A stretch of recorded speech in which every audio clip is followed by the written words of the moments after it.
Hey everybody, it's Emily and this is Emmylou Arts, and today I'm journaling in my A6 Hobonichi, and I'm pretty sure there is a fair amount of self-reflection in this, so I need to put on my therapy pantaloons for this.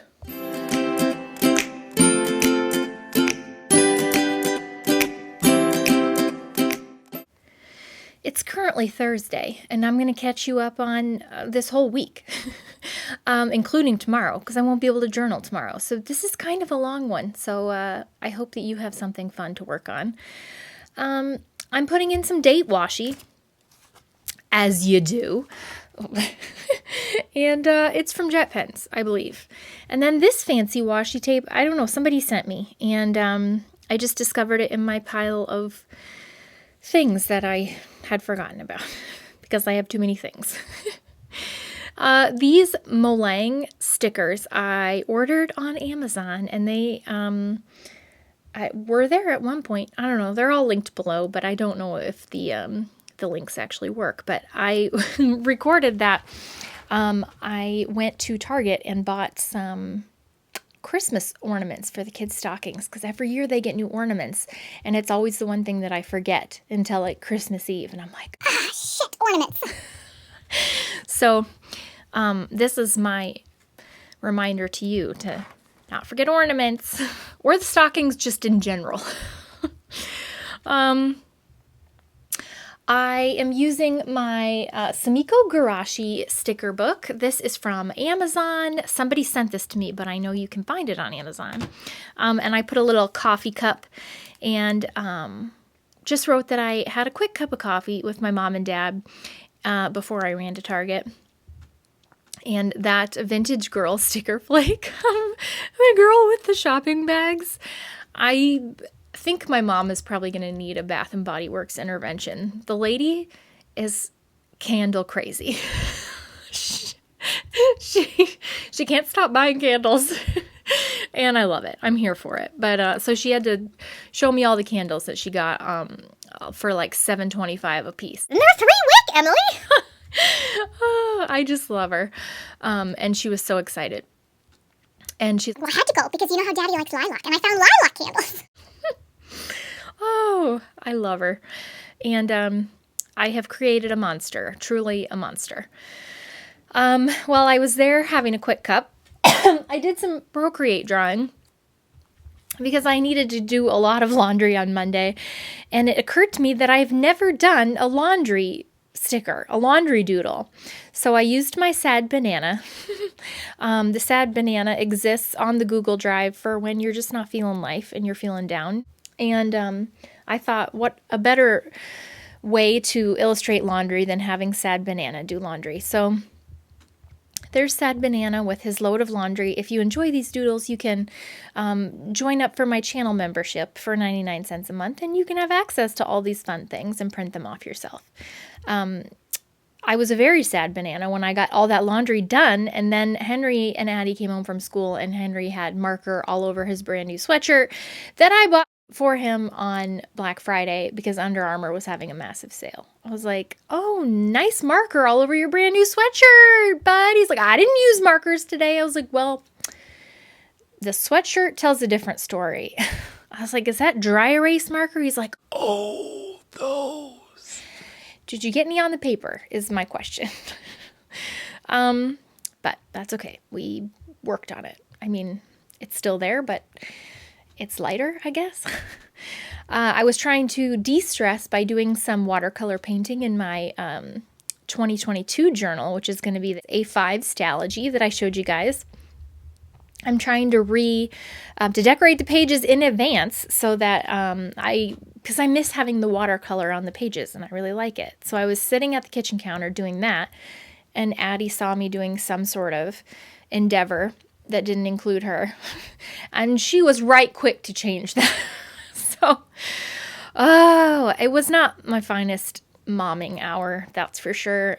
She got this string lantern project for Christmas, and we've done these glue string lanterns before, and that ended. I said, I will never do this project again because it's so messy and annoying, and there's so much glue. And it just didn't end well for anyone.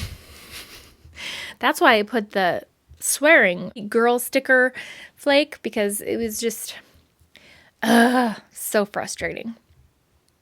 But, you know, we got through it. And no, we didn't get through it. It went in the garbage, actually. With her in tears and me screaming obscenities, it went in the garbage. And I love this little girl postcard because I think it's from oh, I'm having a brain fart. A journal brand. And it was in a package that they sent me. And I put that on there, and then this piece of collage that says, try to imagine the other person not as a problem to be solved, but as a wonder to be appreciated. Now, Addie is definitely not a problem to be solved, but sometimes the things that she loves to do, I just get frustrated, and she's so much like me that that's hilarious, you know, that I would get frustrated with her. And I just wanted to remind myself to appreciate all of the things that make her so special, like her incredible creativity.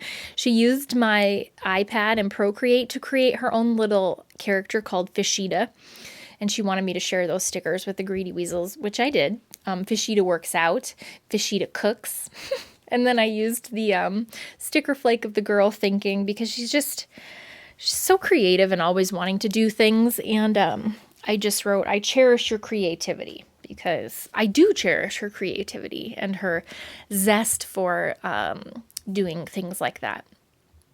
I just needed to remind myself that I did cherish that.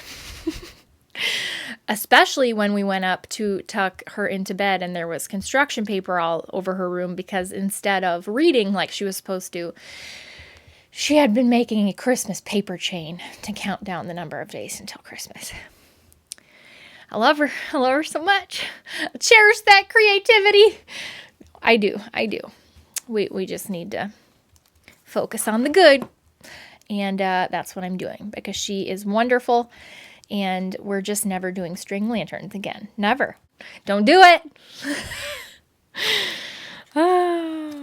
Yep. I am lettering in Tuesday with a Tombow pen.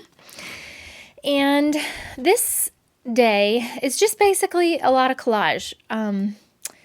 Well, not a lot of collage, some collage and some writing. I had this piece of the brain going to the different things. Like, it really, I guess, depicted how I was feeling on Tuesday. My brain was just feeling extremely jumbled. I had an extreme case of squirrel brain. And it's like, once I know you guys can relate. Once you get going on one thing and you feel like, okay, I'm doing this mediocrely, let me add 900 other things that I need to be doing like 100% right now. Like, I can't just, be happy and focus on one thing, like getting my YouTube videos out and working on that consistently. No, I need to be like focusing on, getting in time to meditate and to journal and to count my steps. And I probably should be lifting weights, because I don't have any strength training in my, repertoire. And I was just feeling like, God, stop. And I'm proud of that, actually, because normally I don't recognize that I'm doing that.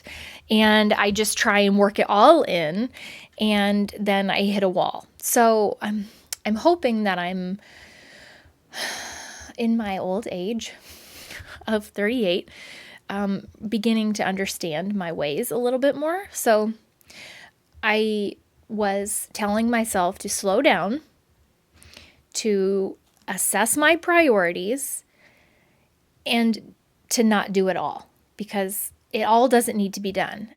You have to choose what you want in your life that will bring you joy, that will bring you peace. And that's what I was trying to tell myself, was to prioritize the things that will bring me peace.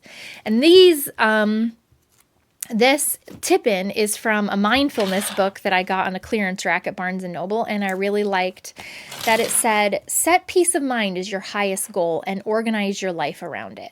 Like, all my other little goals should not be my highest goal. My peace of mind should be my highest goal. And then organize everything else to fit that, you know? Like, do the things that will bring me the most peace and feeling of I don't know, you know, peace. And then I also, on the other side, I really liked to observe what is. The mind must be free of all comparison of the ideal, of the opposite. Then you will see what actually is far more important than what should be. That, I think, speaks volumes. Like, do not compare what you're doing now to the ideal of what you think that your days or your life should look like. Because what is right now is far more important than what you think it should be. Does that make any sense? I feel like I'm talking in circles. But a good thing that did happen on Tuesday is I went for my dentist appointment, and my dentist called my teeth freakishly clean. He did. And I'm rather proud of that. And I put the little sticker flakes of Michael cursing because he's like, God, all those fruit snacks, and you haven't been to the dentist in 4 years, and it takes you less time. And I was like, just give me this one thing, okay? You can run 100 miles. I just have clean teeth. Just give me this one thing. So, if you were ever wondering, I have freakish clean teeth. And Tuesday night, Henry had fencing, and it was the last class in this session of fencing. And on the last class, they have a tournament, and he was excited about it, and I was excited to watch him. Oh, Fatty's excited too. And he wasn't proud of the results. I was super proud of him, but he won his first match, his first parry or whatever they call it. It's very confusing. But he lost the second one, and he was so down on himself. And I could just see it in his eyes when he won the first one. He was like, I could just see his wheels turning, like, maybe I could win this. Like, maybe this is something I'm going to be really good at. And like, I could just see the excitement in his eyes that, like, I won something, because he's typically not a super athletic, like, competitive person, you know? And the second match, he was so close. And this other kid just like flipped his sword around or his little scabbard thing or what, I don't know, fencing terms. And he just lost by a hair. And he was just he was so upset with himself. And so on the way home, we were just really talking about, you know, I guess the most important thing was that you're not going to be good at everything you try, especially not right away. And he is good at it. But, like, you have to keep going in order to know if it's something that you love. You can't let one setback just, you know, derail your entire, you know, sense of self and sense of, like, you know, I don't know. It was just so disheartening to hear him say, oh, I did terrible. And that's why I put the most important relationship you will ever have is the relationship you have with yourself. Because I told him, I am so proud of you for doing something that you've never done before. And ultimately, it doesn't matter what I say. I want you to tell yourself, your inner monologue to be, I'm so proud of myself for trying this and for wanting to keep going with it, because he does. Not that I didn't win the final tournament overall, but I'm proud of myself and I did it and I can do it, you know? I said, please, you practice talking to yourself in a nice way. I said, because when you get to my age and you're so used to talking down to yourself, it's really hard to change that. And I don't want that for you. I want your inner voice to always be cheering you on instead of tearing you down. You know? Like, that is painful to see in your kids. So I put a lot of quotes on there, a lot of quotes about, you know, risk taking and failing and of, you know, achieving things. So anyways, there's just so much words in this. I'm really sorry, guys. I hope you're hanging in there. Wednesday was full of some last minute ironing because I had forgotten that Addie had Girl Scouts and I had about 50,000 badges to iron onto her vest at the very last minute. And so I was furiously ironing and texting the other moms to see where these things even go. Daddy, come on now. I put that little screwdriver because we got new internet installed. Yeah, we fell for it. The guys came a-knocking and they said, hey, there's this new internet. And we were like, okay. So they came and installed it on Wednesday morning. No, I think it's going to be really good. We're excited about it. It's like fiber optic. It just came into our neighborhood. And then I think it will be good. All of our uploads and downloads and streaming and ups and downs and all the numbers they were talking about are supposed to be better. So that's good, right? Megabits and bytes and googles and then it was an early out. That's why Addie had Girl Scouts. And so after I dropped her off, I got Henry a haircut. We went to Sport Clips and we finally got in. And he was looking pretty fly. He's pretty proud of himself. We got it a little shorter, a shorter do. And he was feeling it. I could tell. He was feeling pretty handsome. And when we got home from that endeavor, it was time to go pick up Addie from Girl Scouts. And I was so tired. This whole week has just been leading up to me feeling like I'm being drugged behind a truck right now, right before I need to leave for work. So I kind of just tried to really take it easy on Thursday, or what day is that even? Wednesday evening. The kids were like, I'm hungry. I'm like, I literally don't even care what you eat. Just anything, just eat something that I don't have to get you. And I did put in a picture of Alf. We found him on the back of the toilet, pooping into a Dixie cup. We found out that he poops pink confetti slime, which Addie was thrilled about. And then Addie and I watched messy bun tutorials on YouTube. We did not nail it. We are not nailing the messy bun. When I put my hair up in a quote-unquote messy bun, I just look messy. But other people look like intentionally messy and cute. So I was like, you know what? The YouTubes will show us how to achieve this intentionally messy look. And it's actually harder than you think. There's a lot more like hand flips and twisting and so we don't have it nailed, but we're working on it. So that was fun. And then I put in some Buha Bear stickers on the quote page that I had put those quotes on. And I love the Buha Bear stickers. I use them when I journal about Henry because it reminds me of him. They're just hilarious. I got those on Amazon and they are linked below. That brings us to Thursday, which is today, actually, the 9th. I put a little collage of, I think it's a lady like pumping up a bicycle tire or something. But I saw it and it just reminded me of like how I feel right now. Like I need somebody to pump me up with a pump. What? I just feel like I'm running on E. And I went to have coffee at my mom and dad's this morning because I was like, coffee will wake me up, surely. So I put the little tube going into a cup of coffee. Like pump the coffee into my bloodstream, please. And yeah, then I was literally just journaling that this week has been busy and my work schedule is different this week.